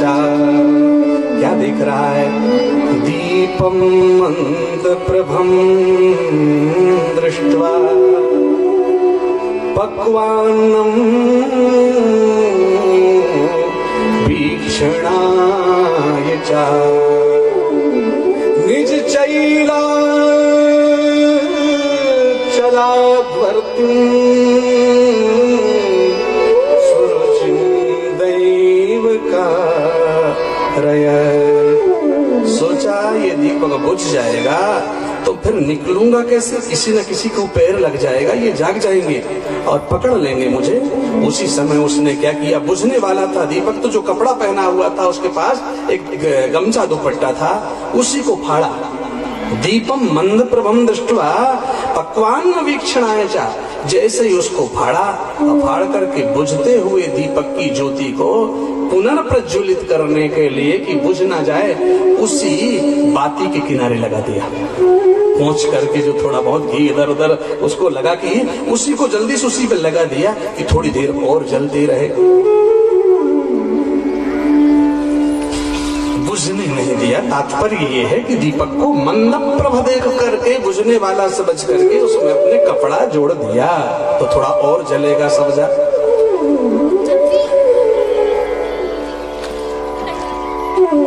और प्रसाद उठाया, फल उठाया, मिष्ठान उठाया और लेकर के चलने लगा।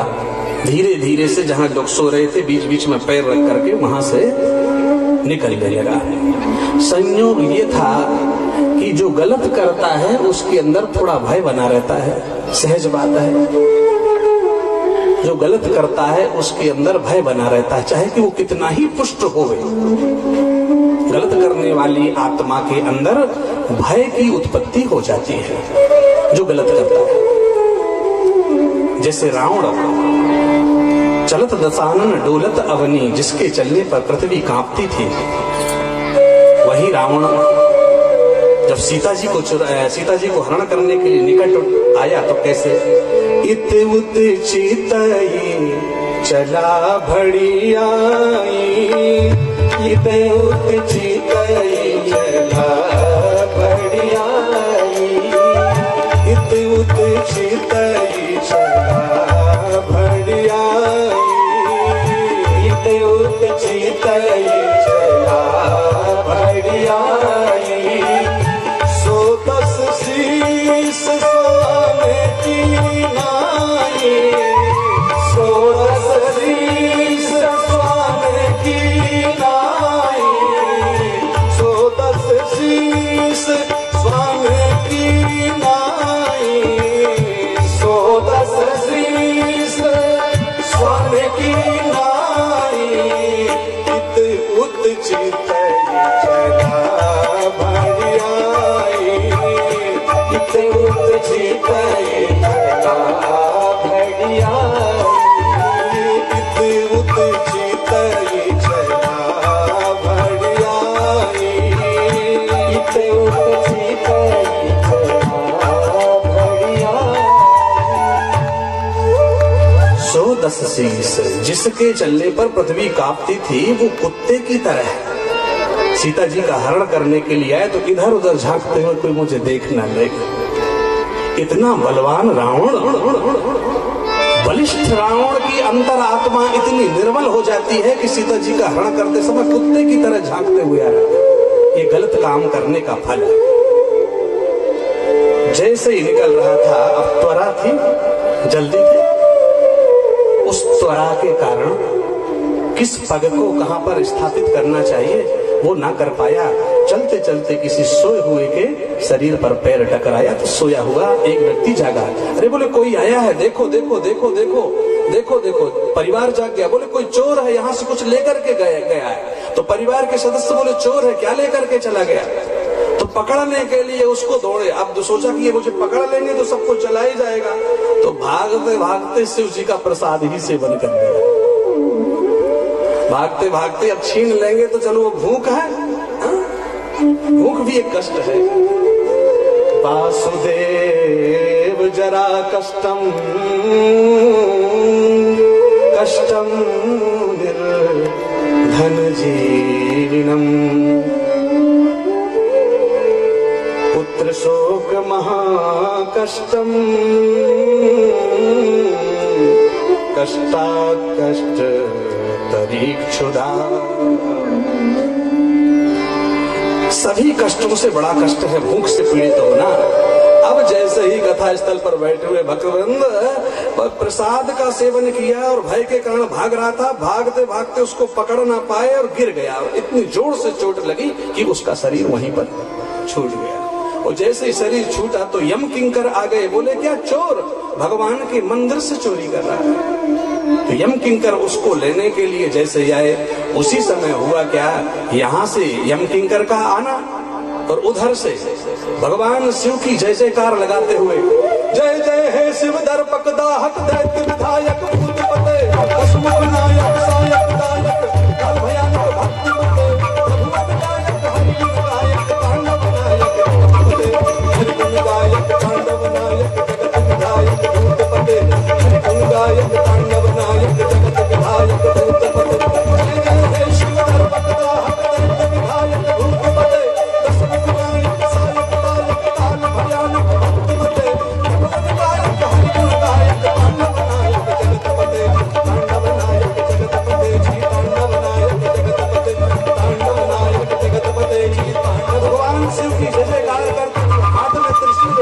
धारण किए हुए, भस्म लगा हुआ, रुद्राक्ष की माला धारण किए हुए, तो दिखने में शिव जी की तरह। रुद्रगण तावत रुद्रागणा सर्वे, भगवान शिव के रुद्रगण आए गए, यमकिंकरों से कह रहे क्या कर रहे हो? बोले इस पापी को लेने के लिए हम आए हो। क्यों? कि भगवान के मंदिर से चोरी करता है। इसने जीवन में कोई भी सत्कर्म नहीं किया है। श्रेष्ठ यज्ञदत्त दीक्षित ब्राह्मण के घर में जन्म लेकर के भी इसने श्रेष्ठ पिता को पाया, तब भी ये ना समझा, पिता ने समझाया तब भी ना माना, जीवन में निज धर्म का पालन नहीं किया और आकर के ये गिरते गिरते यहाँ तक गिर गया कि ये मंदिर से शिवरात्रि की तिथि को चोरी करके निकल रहा है, इसलिए हम इसको लेने के लिए आए हुए। तो कहा ये पापी था, अब हमारे आशुतोष नाथ ने हमको भेजा है इसको लाने के लिए। तो पूछा आशुतोष भगवान शिव जी ने भेजा है? बोले किस लिए? बोले ये अब पापी नहीं, अब ये पुण्यात्मा हो गया। बोले क्यों? महाशिवरात्रि के दिन इसने अभिषेक तो नहीं किया है लेकिन अभिषेक का दर्शन किया है, शिव नाम का उच्चारण नहीं किया है, लेकिन मंदिर में बैठे हुए जिनके मुख से शिव नाम निकल रहा था, शिव पुराण में हम आगे सुनेंगे, जिसके मुख से शिव शिव ये शब्द निकलता हो उस व्यक्ति के मुख को देखने से भी पुण्य होता है।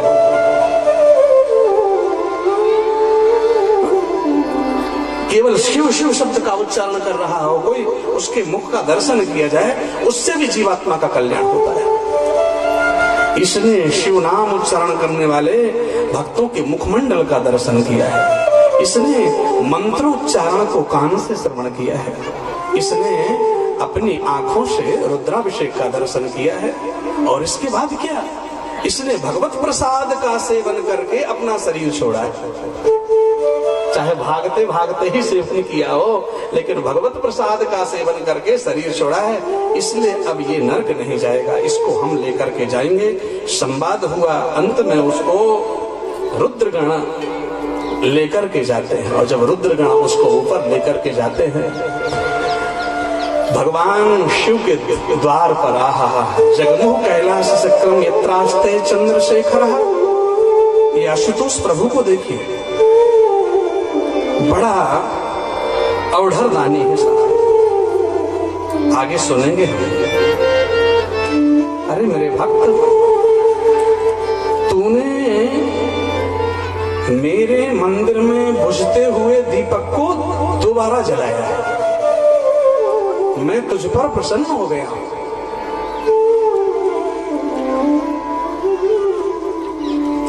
दीपक बुझ रहा था, लेकिन तूने बुझते हुए दीपक को पुनर्प्रज्वलित किया है मंदिर का, मैं तुझ पर प्रसन्न हूं। इसलिए लाडगांव के प्रांगण में बैठे हुए भक्तवृंद, अग्नि पुराण में लिखा हुआ है, मंदिर में कोई चूना भी पुतवाता है तो उस आत्मा को क्या क्या प्राप्त होता है। मंदिर का कोई जाला निकाले, कोई जीर्ण मंदिर का जीर्णोद्धार करे, अपने मकान में लाखों रुपए की टाइल्स मार्बल बिछाने वाले भाई ध्यान दें कि यदि निकट में मंदिर है तो थोड़ा बहुत उस मंदिर का भी ध्यान दें। मंदिर है तो मंदिर में चूना पुताने का भी पुण्य का वर्णन अग्नि पुराण में लिखा हुआ है, जाले निकालने का वर्णन, जाला निकालने वाले को क्या फल मिलता है, उस मंदिर की सफाई करने वाले को क्या फल प्राप्त होता है, झाड़ू लगाने वाले को क्या फल प्राप्त होता है, उस मंदिर में फटी हुई ध्वजा को, जीर्ण शीर्ण ध्वजा को विसर्जित कर नूतन ध्वजा को आरोपित करने वाले को क्या फल प्राप्त होता है, ये अग्नि पुराण में विधि पूर्वक उसकी व्याख्या की है। इस भक्त ने बुझते हुए दीपक को पुनर्प्रज्वलित किया है, मैं तुझ पर प्रसन्न हो गया हूँ। चल मेरे भक्त, अब तुझे इस पुण्य का फल मैं तुझे दे रहा हूँ। तो ये हाथ जोड़े हुए भगवान से कहता है, प्रभु नाथ, मैं तो चोरी करने के लिए गया था। नहीं, तू किस लिए गया है, लेकिन तूने बुझते हुए दीपक को तो पुनर्प्रज्वलित किया है। चल, अब मैं तुझे दूसरे जन्म में तुझे दम नाम का राजा बनाऊंगा। उसी चोर को दूसरे जन्म में, अभी तुम यहाँ रहो, इसके बाद जाओ और दम नाम का राजा बनाऊंगा। तो शिव पुराण में लिखा है दमनाम इति प्रोक्तः, दम नाम का राजा हुआ। और अब भगवान शिव के अनुग्रह से जब वो दम नाम का राजा हुआ तो कैसा जीवन जीता है? मस्तिष्क पर त्रिपुंड शिव नाम, गले में, हाथ में, बाजूबंद में रुद्राक्ष की माला। और जहां का राजा तपस्वी हो जाए तो फिर प्रजा के लिए तो मंगल का कारण होता है। जहां का राजा तपस्वी हो वो प्रजा सौभाग्यशाली है, जहां का राजा तपस्वी हो। तो दमनाम के राजा ने कहा, एक बुझते हुए दीपक को प्रज्वलित करने में भगवान ने मुझे राजा बनाया है, इसलिए आओ मेरे राज्य की समस्त प्रजा तुम आ जाओ। दिन भर काम करो, रात्रि में ये राजमहल के द्वार पर बना हुआ भगवान शिव का दिव्य शिवालय, इसके सामने आओ और कीर्तन करो और दीपदान करो। शिव पुराण में लिखा है राजा स्वयं दीपदान करता है और शिव जी के मंदिर में दीप प्रज्वलित कराता है। दीप प्रज्वलित दीपदान करना और करवाना दोनों का फल ये हुआ, जब उसका शरीर छूटा तो वही जाकर के दम नाम का राजा फिर भगवान शिव के धाम में गया। और जब शिव जी के धाम पर गया, शिव जी उससे इतना प्रेम करते, इतना प्रेम करते, इतना प्रेम करते हैं कि माता पार्वती से वार्तालाप बंद करके कुबेर उस जीव से, भक्त से वार्तालाप करते, चलो मैं तुम पर प्रसन्न हूँ, इस पुण्य का फल मैं तुमको ये देता हूँ, अब मैं तुम्हें कुबेर बना दूंगा और स्वर्ग की संपूर्ण संपदा के तुम धनाध्यक्ष बन जाओगे। तो जैसे ही जब ये कहा, किस वृत्ति का उदय हुआ?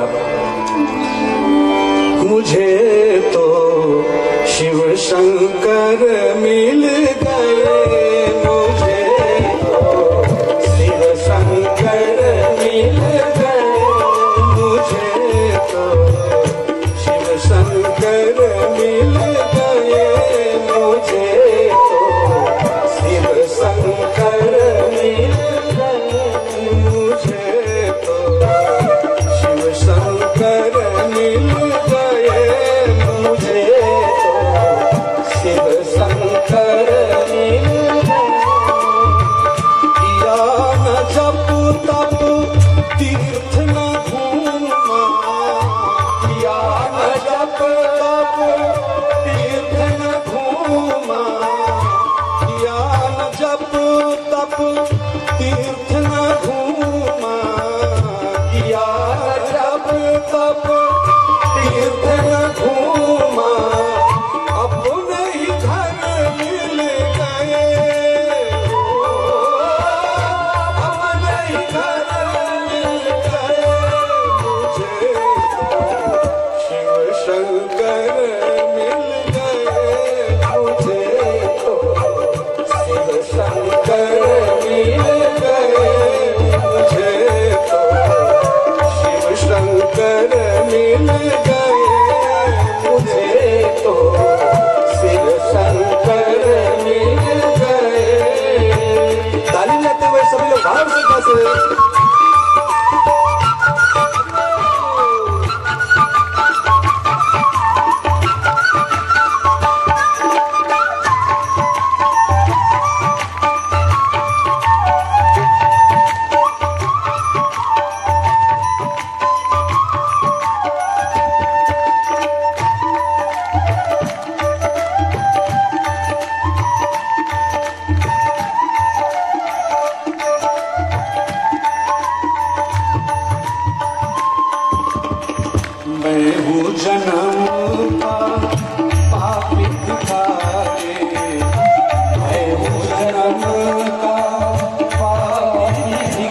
शंकर मिल गए मुझे तो, शिव शंकर मिल गए मुझे तो, शिव शंकर मिल गए मुझे तो, शिव शंकर मिल गए।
तीर्थ न घूमा अपने ही घर मिल गए, मुझे तो शिव शंकर मिल गए।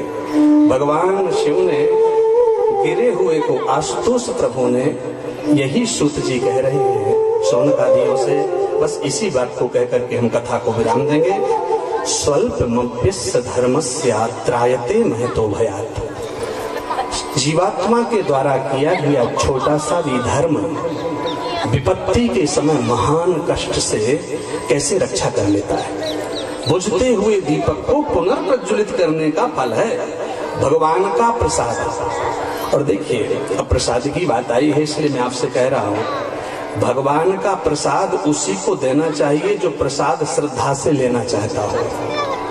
कभी कभी लोगों की आदत होती है ना, उनको केले का प्रसाद दो तो वो नीचे हाथ नहीं ऊपर से पकड़ते हैं केला।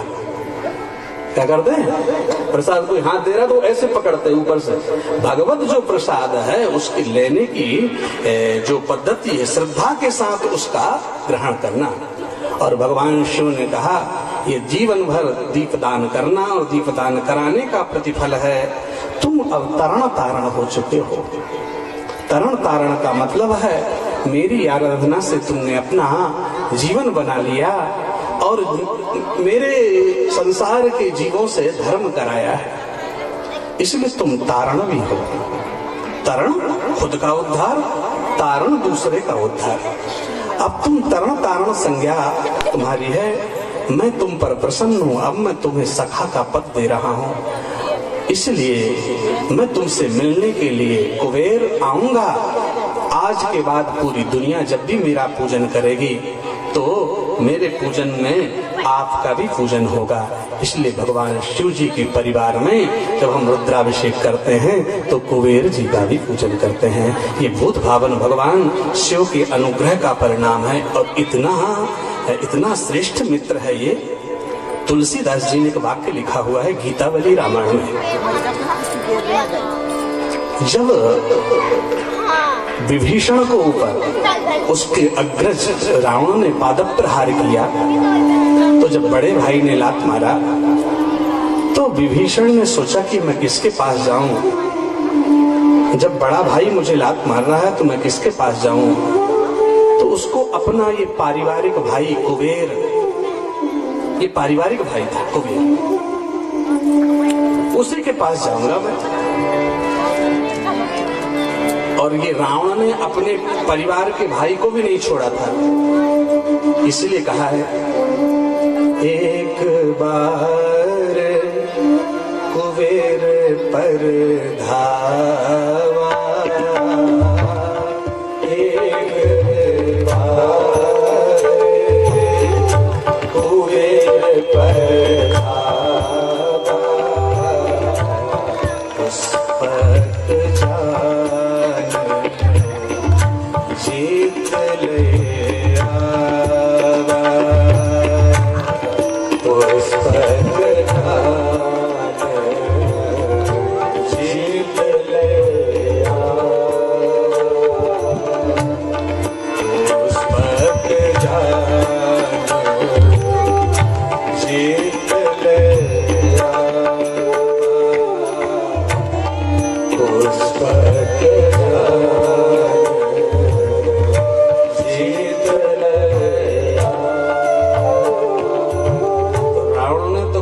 से पुष्पक विमान को, पुष्पक ज्ञान को जीत कर ले आया, तो अपने पारिवारिक भाई को भी रावण नहीं छोड़ता, इस भाई को मारा, उससे छीन लिया। तो विभीषण उस समय कुबेर से मिलने के लिए गए। ये तुलसीदास जी ने रामचरितमानस में नहीं लिखा है, लेकिन गीतावली तो संत तुलसी का ग्रंथ है, उसमें वो कह रहे हैं जब कुबेर के पास गए तो अपने भाई के पास गए तो क्या देख रहे हैं, उस समय कुबेर के पास गए तो शिव जी का दर्शन हुआ। तो कुबेर से शिव जी का वंदन किया विभीषण ने, और अपने भाई कुबेर को भी वंदन किया, पारिवारिक भाई को। तो पूछा, हे भैया, रावण ने मुझे पादप प्रहार किया है, अब मुझे क्या करना चाहिए? तो उस समय इस कुबेर ने कहा, जब निर्णय देने वाला हमसे श्रेष्ठ व्यक्ति बैठा हो तो उनके सामने हमें बोलना नहीं है। जब भगवान भूत भावन भगवान शिव मेरे निकट है, और तो आप उनसे पूछिए कि वो क्या कह रहे हैं। तो विभीषण ने फिर भगवान शिव के चरणों में वंदन करते हुए पूछा, हे भूतनाथ प्रभु, मुझे बतलाइए अब मैं कहाँ जाऊं? तो तुलसीदास जी कहते हैं कि भगवान शंकर ने कहा, अभी तुम राम के शरण में चले जाओ, अपने घर चले जाओ। हे जीव विभीषण, तुम अपने घर चले जाओ। तुम्हें पता है मैं हनुमान बनकर पूरी लंका को जला दिया, लेकिन मैंने तुम्हारे घर को छोड़ दिया था। ये दुनिया देख रही है कि मैं केवल लंका जलाने वाला हूं, ये मैं महाकाल हूं। कालम महाकाल कालम कृपालम, मैं महाकाल हूं। और मैं केवल रावण की लंका नहीं जलाता, मैं महाकाल बन करके सबकी लंका को जलाता हूं। ये हमारा शरीर भी लंका की तरह है, अंत में जब छूटता है शरीर तो इसको जलाया जाता है। इसमें रावण भी बैठा है, जो मोह है वो रावण है, जो अहंकार है वो कुंभकर्ण है। मोह दस मोलित भ्रांत पाकारी जित काम विश्राम हारी, जो मेघनाद है वो काम है। तो जलाता हूं, लेकिन मैं विभीषण के घर को छोड़ देता हूं। इसका तात्पर्य विभीषण कौन है? बोले विभीषण जीव है। जीव भवधंगरी भवत बसत बीच लंका, इस लंका शरीर रूपी लंका में जीव रूपी विभीषण बस रहा है। तो जब मृत्यु होगी, काल आएगा, शरीर को जलाया जाएगा, तो ये पूरे शरीर रूपी लंका जल जाएगी, लेकिन एक विभीषण कर ग्रह नहीं, मतलब जीवात्मा बच जाएगा, जीवात्मा रूपी विभीषण बच जाएगा। अब तुम्हें करना क्या है? बोले राम जी की शरण में चले जाओ हे विभीषण। तो पूछा शिव जी से कि प्रभु मैं कब जाऊं? बोले राम की शरण जाए सुदिन न हेरो। भगवान की शरण जाने के लिए मुहूर्त पूछ रहे हो? अरे मकान लेने के लिए मुहूर्त पूछा जाता है, लेकिन मकान बेचने के लिए मुहूर्त नहीं पूछा जाता है। गाड़ी लेने के लिए मुहूर्त पूछा जाता है, लेकिन गाड़ी बेचने के लिए मुहूर्त नहीं पूछा जाता। ये प्रकृति जहाँ समर्पण है वहाँ मुहूर्त की आवश्यकता नहीं। आज ही चले जाओ। आज गाम मुहूर्ते ना यत्र रामस्य लक्ष्मणा, एक मुहूर्त में ही विभीषण वहां से आ जाते हैं और शिव जी के कहने से आए और उसको उनको राजा बना देते हैं। तो विभीषण को भी ज्ञात हुआ कि कुबेर भगवान शिव की आराधना करके सखा के पद को प्राप्त किया है। तो ये जीवन में किया गया छोटा सा भी धर्म जीवात्मा को कहां तक पहुंचा सकता है, और प्रभु किस पर रीझ जाए, न जाने कौन से गुण पर दयानिधि रीझ जाते हैं।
करो हरिहर की, करो नटवर की, बोल शंकर की। आरती करो हरिहर की, आरती करो हरिहर की, करो नटवर की, बोल शंकर की।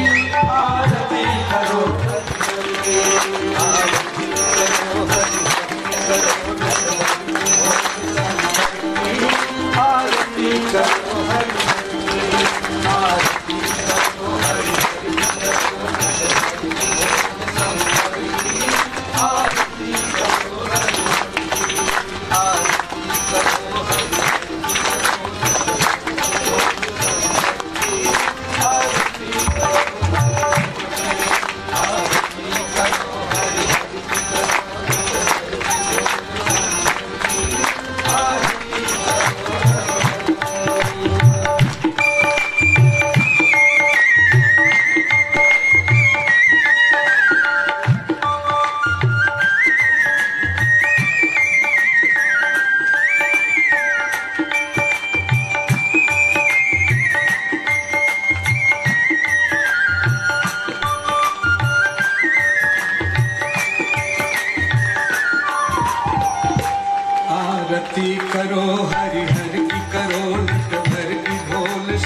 कल्पहारं मृगेन्द्रहारं सदा वसन्तं हृदयारविन्दे भवं भवानी सहितं नमामि मन्दारमाला गुरुतालकायै कपालमालां कृतशेखराय दिव्याम्बराय च दिगम्बराय नमः शिवाय च नमः शिवाय आरार्तिक्यं समर्पयामि भगवते साम्ब सदाशिवाय नमः पार्थिवेश्वराय नमः जलेन शीतलीकरणं पुष्पैदेवादिवन्दनम् आरोग्यार्थे स्वात्माभिवन्दनं देवताभिवन्दनं स्वयं गृहिण्यामस्तो वृक्षाल्य मन्त्रपुष्पाञ्जलिः